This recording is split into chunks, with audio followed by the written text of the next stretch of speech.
तो नमस्कार सांगने आज आम गोटे बढ़िया आइटम गोटे बनइबू। तो ये हूँ सापुआ माछ। तो सापुआ माछटा प्रथम भजा होगा भजा हो बट आज जेहतु ब्लग्स हो पारे भिडियो हो पारे तो राति सापुआ माछ आसला। तो बढ़िया आइटम बनइबा बंगाली मानकर यहाँ भारी प्रिय रेसिपी गोटे है तार बनइबा। तो प्रथम आगे सापुआ माछटा को भाजी नवा पूरापूरी भलसे कड़कड़िया करके। तो हमर भजा हो गला हो गला हाँ काट दियो। तो रोसे हमारे सेफ होती रूबी जानी तो आमर तो गोटे मात्र सेफ हो बड़ सेफ मामा सहित ना छोट सेफ ना कौन सेफ। तो माछ भजा है प्रोसेसटा पुणी देखा। तो तेल से तेल तो थिला से माछ से भजा है पड़गला टमाटो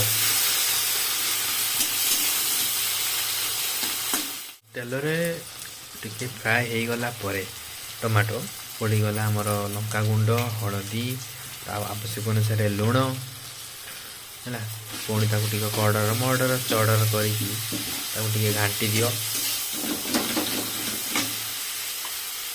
तापर टिके मसला मसला जोड़े सोरिष बटा है केवल सोरिष बटा ना सोरिष रसुण पियाज सोरिष रसुण पियाज देकी बाटी दियो। सब सौस आवाज ना शुभु तो न शुभु तो मुझे कही जोर से मसला पानी टिके दे दियो। बस मसला गोटे रेडी कर दियो। मसलार बास्ना मानते पड़ो मसलाटा जमी भलसे हवा दरकार।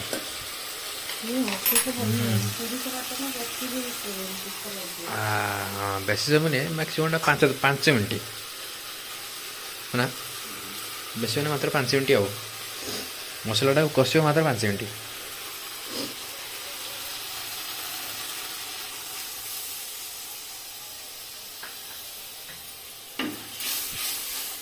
आउटे पानी दौन जो माछ जो भजा हो से भजा माछ को पकई दियो एते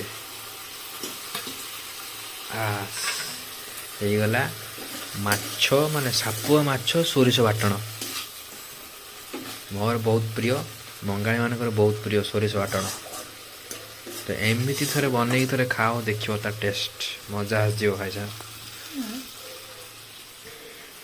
किसा भल लगे मसला सहित टिके मात्र 2 मिनट टिके फ्राए माने मसला मिसई सारापर पानी दे दियो। माने जी तुम घर लोक थी से अनुसार पानी दब बेसी पानी दे दो पानी जा लगे मुझे कहना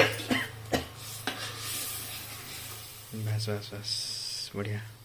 ये क्या समय फुटो थे 1 मिनट 5 मिनट माने थे फुटला छाड़ दो 5 मिनट को फुटी छाड़ दो हो गला सापुआ माछ सोरिष बाटण मस्त लगे। चलो खाइबा।